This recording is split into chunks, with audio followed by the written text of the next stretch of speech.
just me on my own. Chris is at work tonight, so I thought I would just have a little chat with you about a subject that's quite close to my heart, and I know it's a topic that a lot of you will be able to relate to, and that's suffering from anxiety.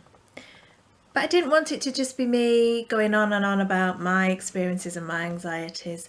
I wanted to relate it to another topic that's very close to my heart, and I know a topic that's close to a lot of your hearts out there as well, and that's Disney, or more specifically, going to Disney parks, going to Disney World in Florida or going to Disneyland Paris.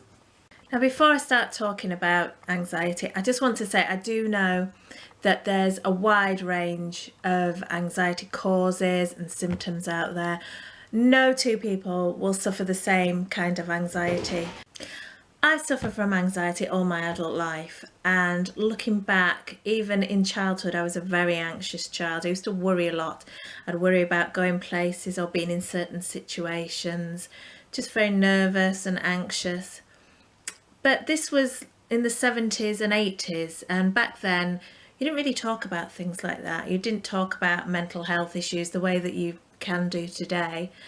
And if you were an anxious child or a nervous child, you would just be accused of making a fuss or trying to get attention, which, as anybody who suffers from anxiety will know, that is the last thing that you want. You don't want attention. That's what you're scared of. So I became very good at hiding my anxiety or my worrying, kept it buried down below. Everything on the top looked very calm, got on with things in life, but underneath, inside, I was just a raging mess, really. Keeping things bottled up inside is not good, as you probably know. And eventually it's all got to come out, and it happened for me when I was at university. In my first year there, going to university can be quite stressful anyway, being away from home, meeting new people.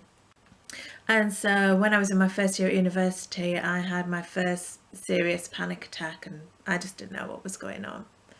I was in a theatre watching a play. Funnily enough, being a theatre student, that was a bit ironic, really. And I just remember feeling dreadful and feeling very frightened and feeling very trapped. So I went to the doctors, and things got worse and worse, and I just didn't know what was going on until eventually I was referred to a clinical psychologist, and for the first time he sat me down and said, "You're having panic attacks. This is what's happening to your body when you're having it that makes you feel all these symptoms," because I think a lot of people think anxiety is just in your head, but as a lot of you will know, the physical symptoms you get with anxiety are just absolutely dreadful. They just make you feel so ill, like you're dying or like something dreadful is going to happen. Palpitations, breathlessness, all things like that. And so for the first time it was great to know that there was a reason for all these physical symptoms.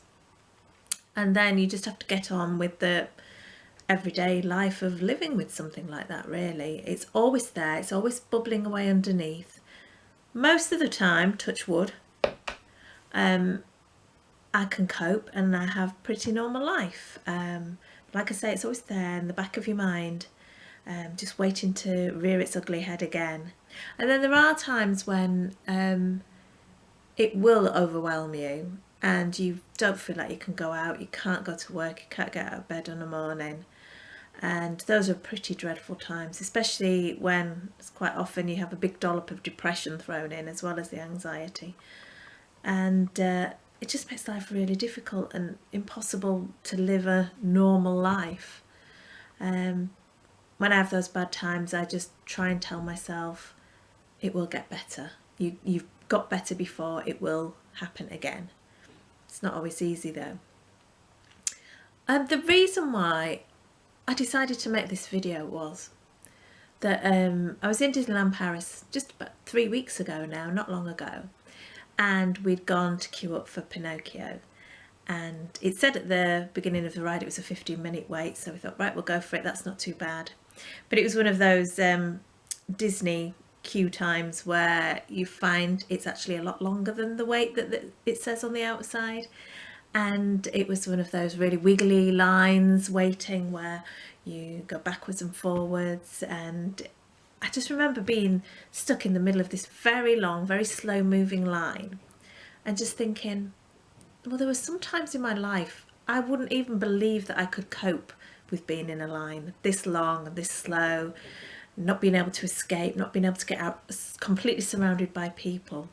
And it just made me think about getting to Disney, which seems impossible at some points in your life. You just think, there's no way I can get out of bed on a morning. How can I possibly get on an aeroplane and go on a holiday like that? But you do it. You can do it. So what are some of the challenges that I personally find in getting to Disney? The first one is booking your holiday.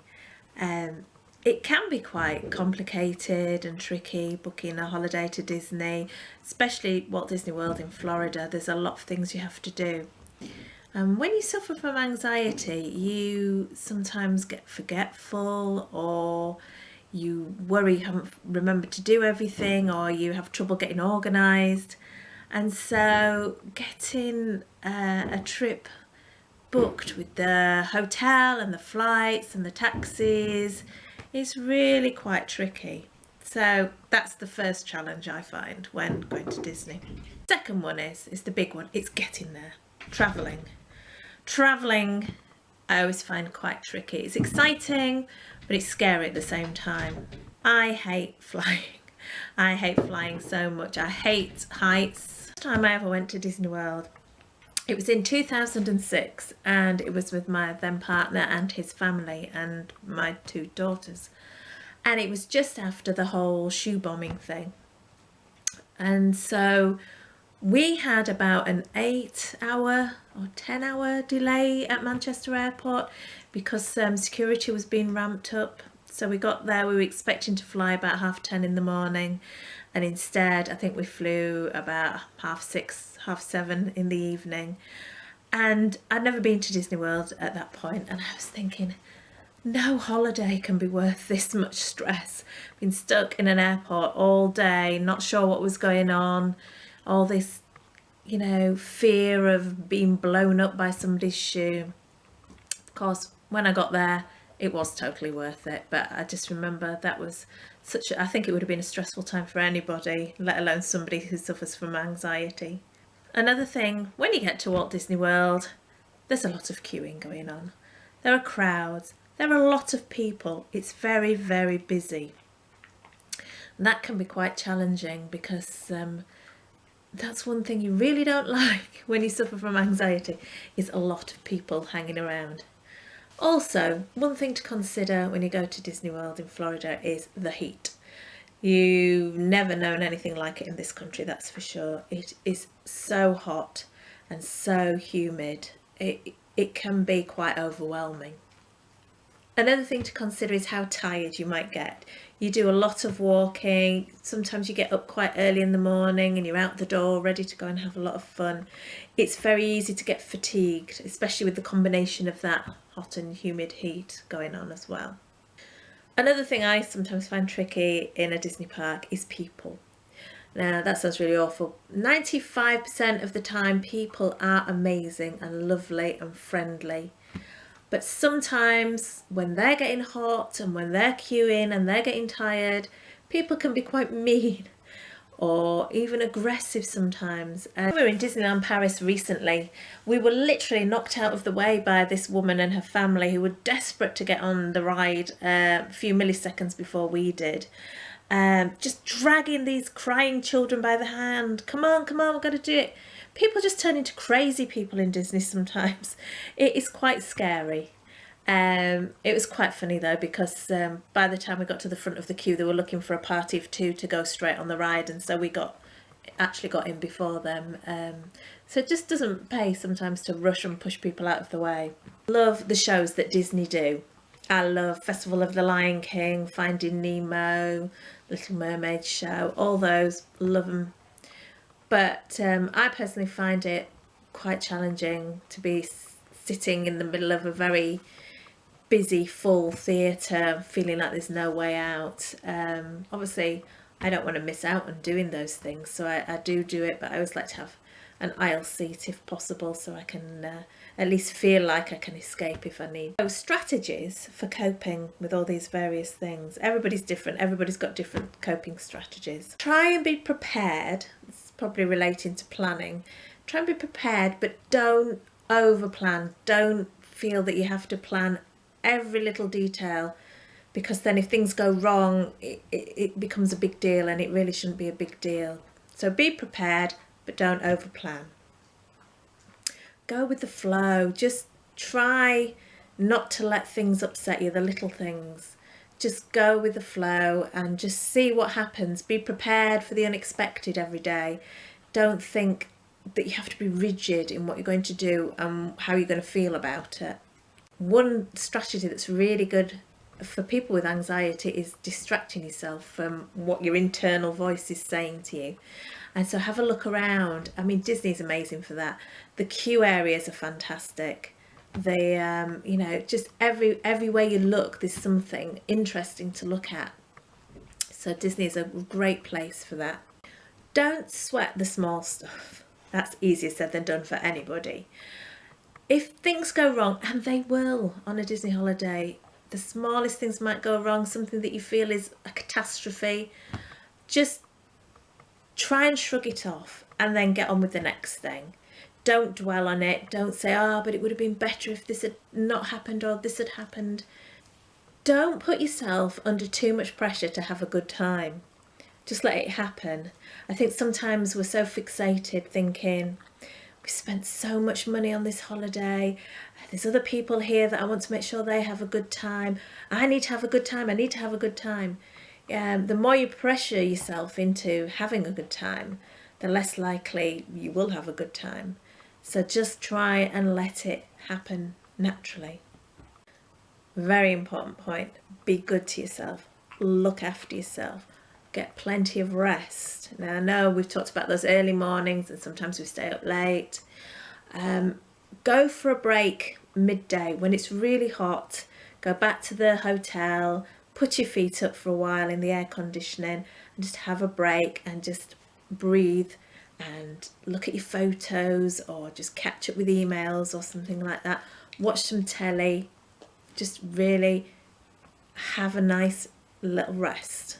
It really is worth it, and it does give you that extra energy then for getting back out into the park on the evening. Drink lots of water. As Adam Hatton always says, hydration is key. Yeah, I mean, Chris doesn't like drinking water, but when we're in America, he will drink a ton of water because your body really, really needs it. And I always know if I haven't drunk enough water, I do start to feel a little bit woozy. And then when I start to feel a little bit woozy, that's when there's the danger that my anxiety could flare up. So look after yourself physically, and that will all help you up here. Use Disney Transport. Disney Transport is great. I have seen on some Facebook pages and websites people dissing Disney Transport, but I love it. It means I don't have to drive for 2 weeks. I can just go and know I can get on a bus and end up in the Magic Kingdom, or I can get on a boat. There's so many options. The monorail, I love it. I would use that and then just let the Disney transportation system take the strain of the holiday. I know it's expensive, but if you can afford it, I would stay on site.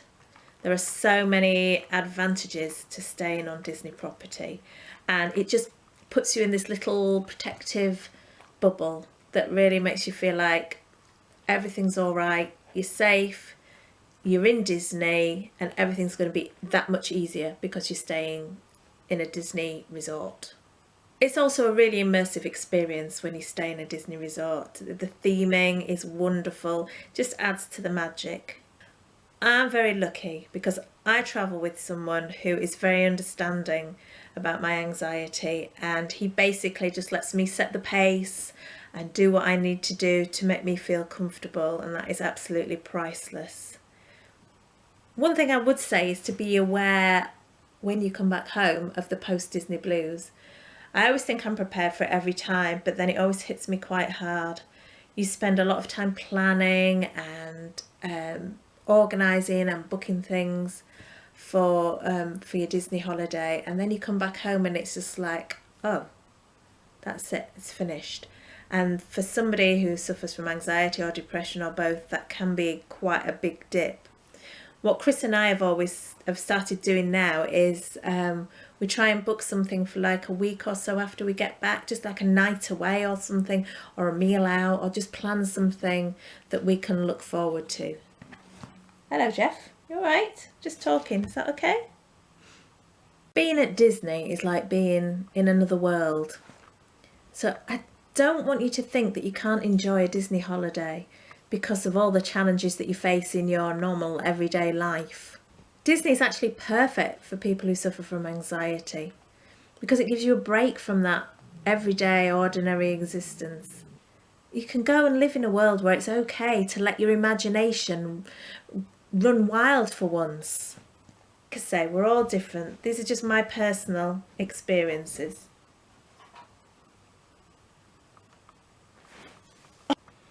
I'd love to hear your thoughts and experiences on this subject. How do you cope with planning and going on a Disney holiday? What strategies have you used to help you get through it and to make sure that you have the best time possible? Thanks for listening. Hope to speak to you again soon.